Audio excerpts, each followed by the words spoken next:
ایک اور اہم خبر، ہندوستان نے حیاتیاتی ہتھیاروں پر پابندی کی حمایت کی ہے۔ جی ہاں، بے حد اہم اس کو مانا جا رہا ہے۔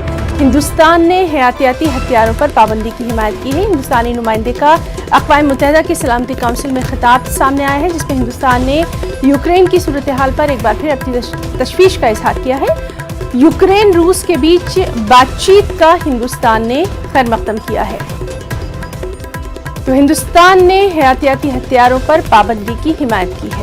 ہندوستانی نمائندے نے اقوام متحدہ کی سلامتی کونسل میں خطاب کے دوران یوکرین کی صورتحال پر اپنی تشویش کا اظہار کیا اور یوکرین روس کے بیچ بات چیت کا خیر مقدم کیا۔ بے حد اہم، جس طرح سے ہندوستان لگاتار بات چیت کی بات کرتا رہا ہے، دونوں ممالک کے درمیان امن کا خواہاں ہے، تو یہ ایک اور اہم خبر حیاتیاتی ہتھیاروں پر پابندی کی حمایت کی ہے۔